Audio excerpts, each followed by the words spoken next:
Hi everyone, I'm James, the Deputy Chair of Insurtech UK, and this is the first in a series of remote fireside chats with Insurtech UK partners.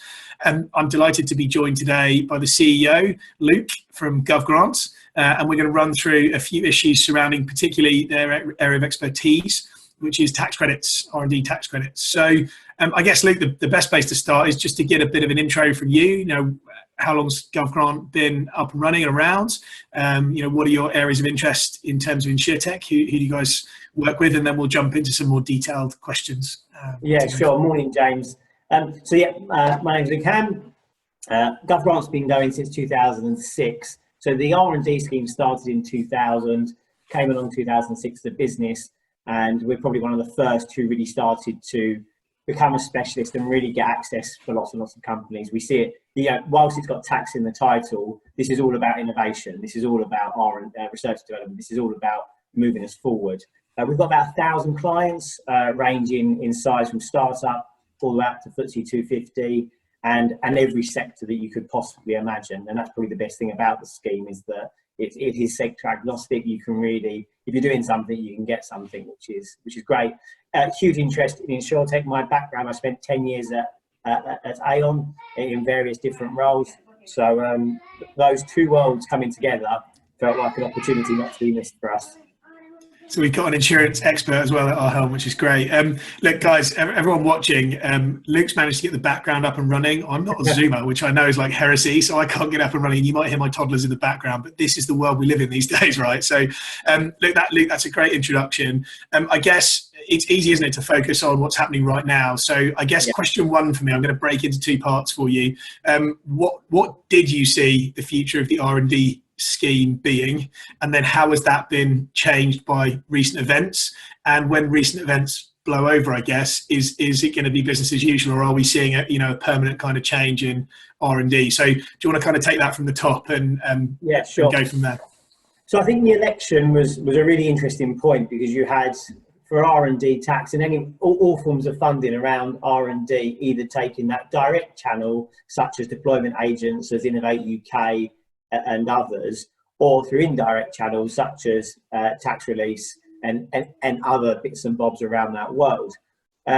Conservatives came out and said, this is a horse we have to back. The evidence is absolutely rock solid that the R&D tax scheme is one of the most effective ways of getting cash to businesses in a space that they want to invest in.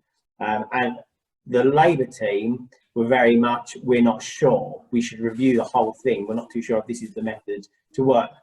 The overall industrial strategy point, though, was we have to raise our game when it comes to R&D. 2.4% of gross domestic product aligned to R&D. And we're at 1.7%. So we've got a way to go. And this is a scheme that helps deploy that cash in a very, very successful way. The recent developments are, that it's taken the world by absolute storm, because it's one of those pandemics when you use the word unprecedented, this is the time to use that word, because it just is. People don't know where they sit. I think from a policy perspective and where we expect R&D to go, there is a review in the summer under the comprehensive spending review around how they increase the scope of the scheme around R&D, particularly around tech-enabled businesses.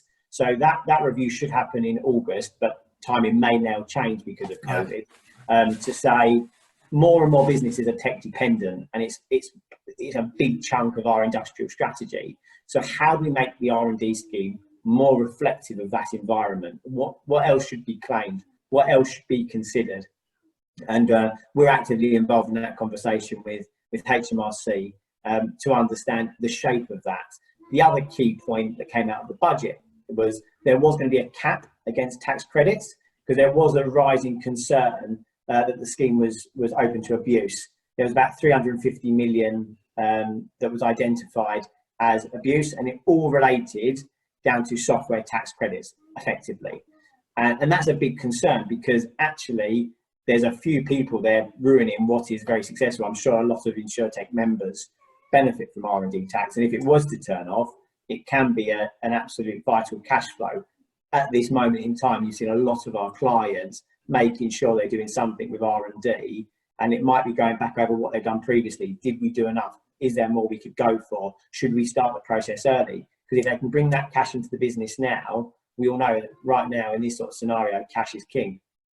And in terms of R&D timelines and timescale, I know that the HMRC team that operates this had a bit of a backlog previously. Yeah. It sounds from my contacts, certainly I haven't explored this, that they're up to date. But obviously with COVID, are we seeing, is the rumour, the word on the street so much like a deluge of new inquiries to really get this through the door? Or do they have the capacity to deal with this? Where does it fit in the pecking order of tax reliefs, as you said, as an unprecedented package being put forward? I think we have to commend HMRC and the R&D team, because they have kept speed. Last year there was a huge slowdown because of the volume increase. They are keeping up to 28 days. They're keeping, there is a research and development consultative committee within HMRC that we sit on, and they're communicating to us as a group regularly, and they are very much committed because they realise just how important this is. So whilst there's other things that need to really focus on and will require their time and their resources, they are making sure the wheels are turning. And I think they're taking a pragmatic approach to clearing those claims through to make sure, if there will be a slowdown, I think it'll be later on. I think when you have more of a concern, when lockdown, we start to exit that process and there's more corporate activity, there might be a slowdown. But as we stand here today, they're doing a good job. There's only about 80 claims that are outstanding outside of a 28-day turnaround at this moment in time. Great. If anyone heard them, that was my terrier in the background there. Great. It's great, isn't it? Respond in a minute. COVID well. My sausage dog is always quiet, but the terrier just can't shut her up. I guess the next question revolves around what members should be doing. I mean, you touched upon a minute ago about best practice and how to approach it with a good heart, so to speak. What should members really be doing? It obviously, as you said, a lot of them will be in motion doing this kind of thing. How can they get organised? What should they be considering or looking out for going forward? And again, from that perspective, I guess it worries me as a founder as well to consider that actually HMRC might do an R&D rebate and then say, hang on a minute, we feel like this wasn't credible. Where does the liability kind of start and end for our company, and what can we do to kind of cover ourselves there too? So I guess that's encapsulated question of what should members do now and next with regards to R&D. And there's your dog, right? Yeah, there's getting on the action. I think the key thing really, what should people do pragmatically now? All too often with tax, it's in your nature to delay anything to do with tax. We'll do it right to the last minute so we don't have to pay anything or whatever else. It's the total opposite, as most people know with R&D. Get on it as soon as possible. And how you make sure that you produce the most compliant, robust claim you can is by capturing that technical assessment when it's fresh in people's minds. So close the year down, do the year-end books, but as opposed to waiting the 9 months or however long it's going to get to get the books and accounting together, start thinking about what was the R&D in the past 12 months. Because if you run it to the deadline, the legal deadline of 2 years, you're potentially asking your team, your subcontractors, whoever it might be, a question that relates to 2.5 years ago. What did it look like then?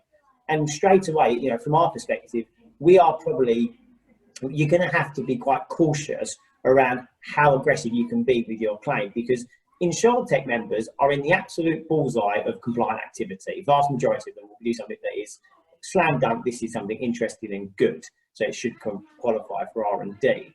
But it's the technical assessment. The numbers are secondary. The actual outcome, the tax benefit, is not the thing that HMRC investigate that often, unless there's big errors or whatever. Most inquiries start because of the technical assessment.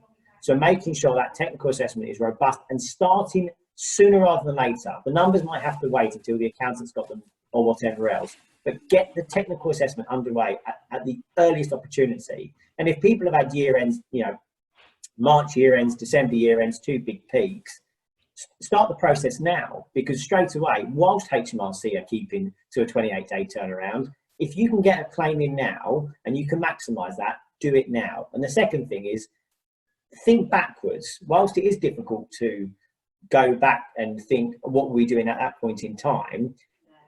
If you've been slightly complacent, or do you know what, it's a check from government, happy, I'm not going to challenge that, let's not go too far. But if you know you've been doing something over the past 2 years that really this is R&D, this is impressive, go back and revisit and think about, is there something else I can go for here? Can I maximise what I've previously done? Because as long as you're within the 2-year time frame, if there's money on the table, take it now. And I would encourage all members to sit there and think, well, now is the time we really do have to keep cash in the business. So is there an asset that I've missed here because I was maybe complacent, I didn't need it as much as I do right now? It sounds to me as well, I mean, it's clear R&D is a really key piece for government strategy, which we can go to in a second. But for me, because it's such an ever-present in the future strategy for the UK economy, it feels like it should almost be culturally baked into a tech company's operation. So, I mean, I know I use both in-house and out-house experts, and when we did our first tax relief, it had been a period, since, as you said, since you break ground on the code or the work, and the third-party contractor just, when challenged, what's R&D, they were quite humble. They didn't think they'd done anything necessarily groundbreaking. So do you think when you're in the procurement process, there's anything you can structure into your thinking when you're creating your roadmap and your sprints to really challenge your developers before, during, and at the end, almost as a process, along with your team checkouts and stand-ups, because it feels to me like it should be something that's always talked about and challenged? Because if you think about it as well, I guess doesn't it play to the fact that you're trying to be innovative? If you're constantly thinking, where are we being innovative? That obviously helps when it comes to being organised. Have you got any tips on that kind of process and how to bake it into culture? I think the key thing, and your culture point is absolutely, a number of our clients, we say to them, have both R&D and intellectual property and IP as part of your standard agenda. It might not be around patents, it might not be around that, but this should be something that a board talks about every single month, because it is the assets. It's the assets of the business are your R&D and intellectual property. And I think when you talk about subcontractors or even people's own teams, we will never ask our clients, tell us about your R&D, because if you ask a software engineer, tell us about your R&D, what did you do that was challenging? Their job is to solve the problems. They wouldn't have a job. You wouldn't need a subcontractor. You wouldn't need that specialist if you knew the answer, or you could Google it. So guess what? Their day job is probably getting very, very close to compliant activity. So that's the one thing I would always say. Don't ever ask them to tell you what the R&D was, because they won't give you the right answer. They will say, oh, this bit was really tricky. When you stand back and say, I've paid you X amount of money to do this, it went over time. We didn't get it done in the 3 sprints as we expected. We were delayed. We didn't expect the databases to respond in this way. Straight away, you're talking about those uncertainties. So I think at any point, the phrase we use, and it's the easiest one, is when you've had that head-scratching moment through a project, that's the time to think, this is now. This is something. The moment there's an uncertainty, we're always going for advancement. The key thing of the scheme is uncertainty and advancement. Presume everything you're doing is trying to do some form of advancement, an incremental change of whatever it says. It's the uncertainty that people need to focus on, because the more you have that focus of this was challenging, or it didn't go that way, and no one can really work out why it didn't go that way. Why did the UX look so differently to what we anticipated? There should be a constant log of all those bits and bobs. It might even be in the project docs. You push that all to one side about, these are all the things that happen uncertain. Most people will be capturing that anyway. And back to your earlier point, James, if the revenue ever wants to come and knock on the door and say, tell us a bit more about what you did here, that's the sort of evidence that is rock solid, because you say, well, look, here's the project. This is what we expected to happen. This is what the competent professionals expected within my team and the external specialists. And it was different. And the revenue will sit there and go, absolutely, let's carry on. And my third question is we've obviously alluded to the conversation that R&D is a big part of the industrial strategy, and I'd love you to share a bit more about that. But I'd also like to challenge you on the tactical deployment of it a little bit. You mentioned that HMRC have been commendable in terms of their commitment to it, and obviously different founders will have had different experiences, I'm sure, and there's lots of feedback always to look on and draw from. Do you think there's anything in the argument that perhaps, if they're very focused on delivering the R&D as it is, they're perhaps not innovating the process in the way that digital tax is being innovated? I mean, for example, what would make my life so much easier is if I could track the R&D in a really credible and transparent way. And if there was some sort of connectivity to my accounts and my online ledgers, etc., so that everything was really joined up and much more fluid. Is in terms of the strategy, run us through that a little bit, but then if you could share where people are sort of influencing government in terms of how it's tactically deployed, because we've seen, haven't we, during COVID, they've managed to spin up services that, you know, would have been unprecedented in timescale prior to the pandemic. So I'm hoping that this, you know, if this is a big important spoke in government industrial strategy, there's not just a you know, lip service, there's actually some ideas about how to make it more fluid and efficient. And I think the most encouraging thing from how government have responded around COVID is, as opposed to thinking about new agencies or new deployment mechanisms, they thought about what are the assets that we've currently got that we can utilise more of.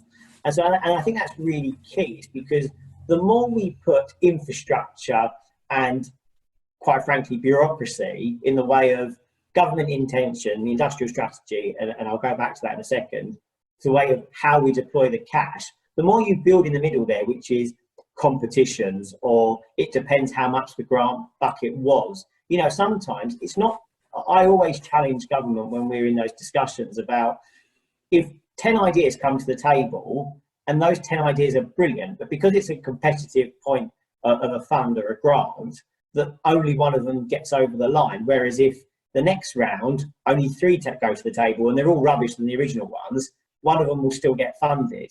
So for me, there's more questions to be asked around how efficiently good ideas come to the table. And particularly when people are taking their own risks. One of the biggest things why we advocate the R&D scheme as much as we do is because people have put their money where their mouth is. It's not some idea that they want someone else to fund until it doesn't work.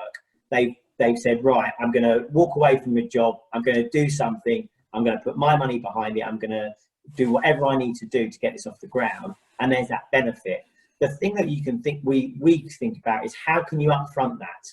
So, and away from how the actual companies track it against their accounts, is there a conversation to Treasury that says R&D tax works, it works well? Is there something we can do that front loads that? If someone's walking into a project, they've done something, and now they need a 3-year run, and they're going to keep on doing this project, is there some form of advancement? Is there some sort of advanced funding you can do via tax credits that makes that happen? It's a big thing we think would work really, really well, because you've already got the people ticking the boxes of the R&D legislation. It's uncertain, there's an advancement. Let's back them a bit harder. Let's give them the cash up front that then can trickle through the business. And the second point is around, what role does software providers have in allowing companies to easier identify and track those costs? And I think, you know, there are solutions coming, and we're also thinking about how we can help our clients in tracking those costs. I think the difficulty is sometimes it's the fluid nature of the R&D projects that make some of the mechanisms of that difficult. You can obviously set up cost centers or tracking codes within Xero, what other packages there are, to say these are costs that we think that are going. But it's how those costs then come through on the P&L, which can sometimes be different. For example, the salaries is a big chunk of most R&D claims. About 80% are salary costs. So when you're trying to allocate into your books, right, did employee number 2 spend 20% of their time this month doing that, then it feels more administratively difficult for a company to do. I think there's some more practical tools that companies can use when they think about, here's my list of employees. What did I look at last year from an R&D perspective? Let's presume that. So if you presume all your software architects in the business are 60% R&D, keep tracking 60% all into one cost line. But it's a moving feast, that one, James. And I think us as an industry, the specialists out there, we're trying to think about different solutions, and hopefully in the next couple of months we'll make some more developments in what we think would help clients. Thanks, Lee. That's really useful. I want to go back again. I'm conscious of time, and it's been a really cool chat. I want to go back a little bit to software and research and government definition of that.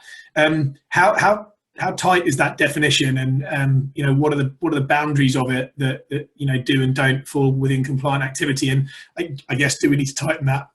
You know, is there an argument that we need to probably widen the definition of what constitutes research when it comes to software and fintech, insurtech technology? What are your thoughts on that? I think the legislation, how it's drafted, is quite good, and I think the comprehensive spending review will be useful in thinking about what other aspects of the digital world and software develop forward. HMRC, I think it was about 18 months ago, issued their separate advice, the guidelines around software and what constitutes R&D in software. The key for me actually is us as a profession, the accountants, other people making their claims. We need to get rid of some of the bad behaviours.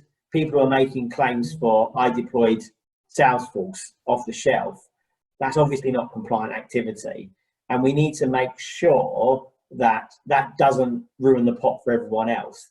Software, I think, needs to keep a very fluid definition, open to interpretation. And the legislation is really good because it does refer a lot to reasonableness tests.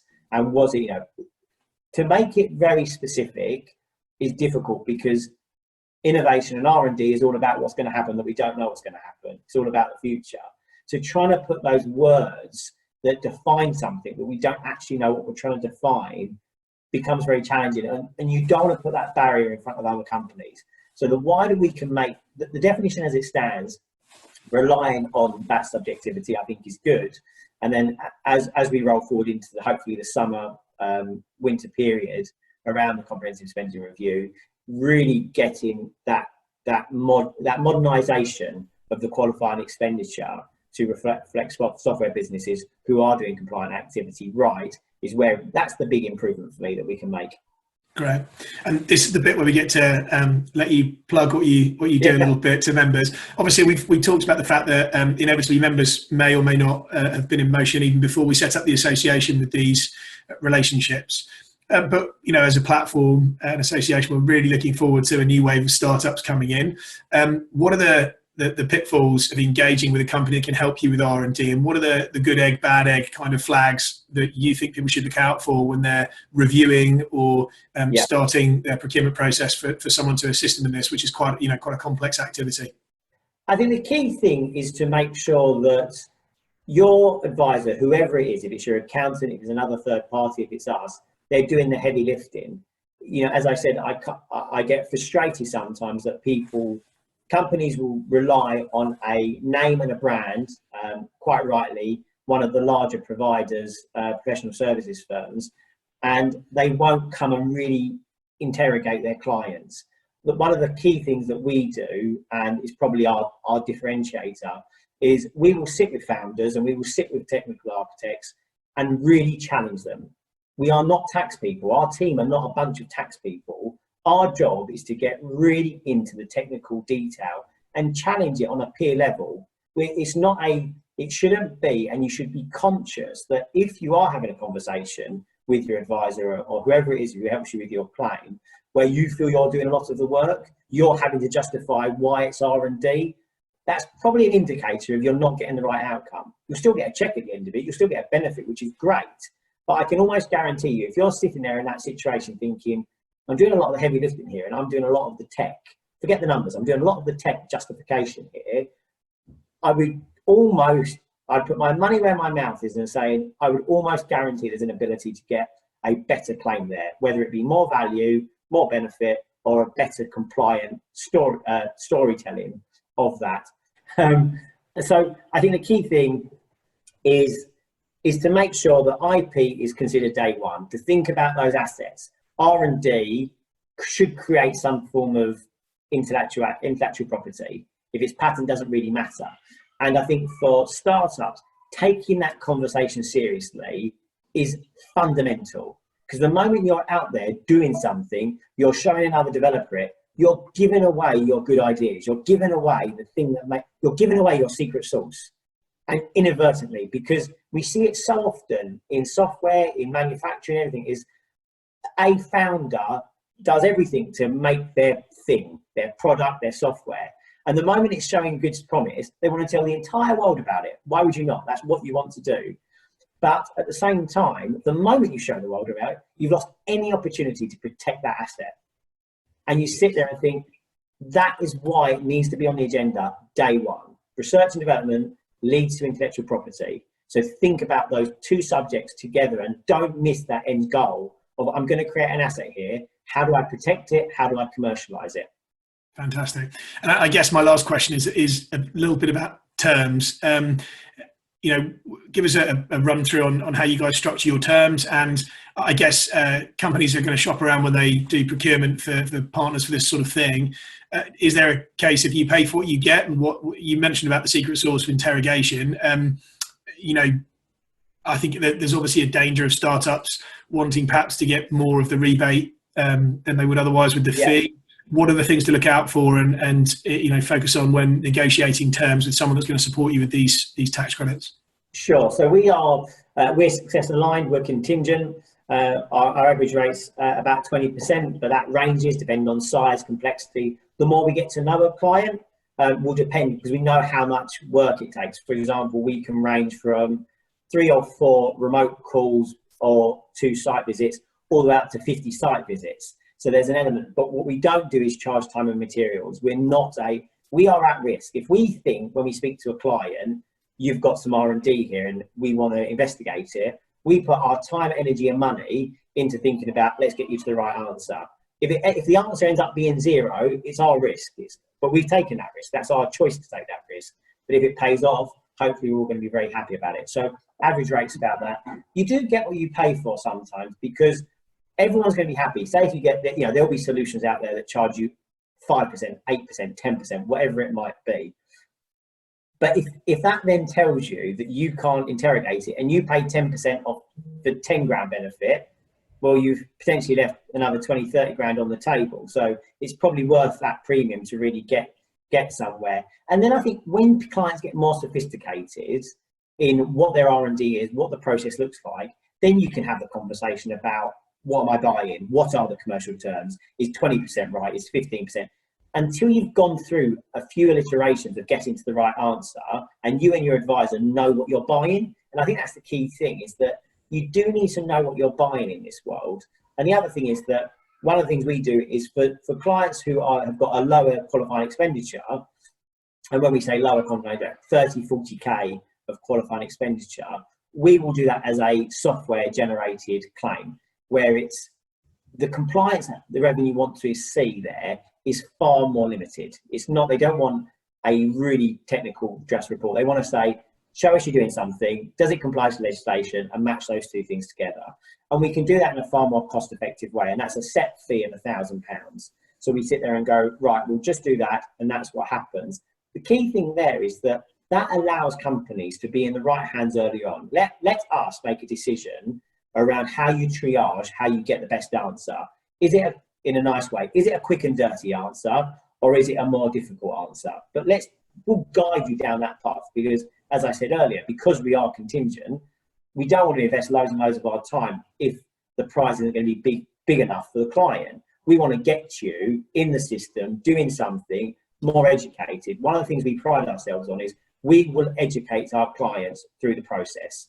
Because until you educate a client about what it looks like, what it means, they'll never start identifying it on a day-to-day basis. As you said, James, is that when you're going through your sprints or whatever else, what does it mean? They don't do it. I'll finish with an example of this in the manufacturing, engineering and software space. They're a very large business, lots of different business units, lots of different sites across the UK. And they previously followed very much here's a template, tell us about your R&D, send it into head office and we'll pull it together. And after we got appointed, we said, this is the wrong thing to do. You need to really get in there. And we conducted, their previous advisors did 1 visit across their entire UK portfolio. We did 62 visits in that first year, and their claim value went up by about 650%. But that's great for year 1. The benefit is in years 2 and 3. Because in years 2 and 3, we go back and say, now that you went through that, and now that we've sort of opened your eyes a little bit to why your day job is really funky and cool, let's get into the things that we didn't talk about.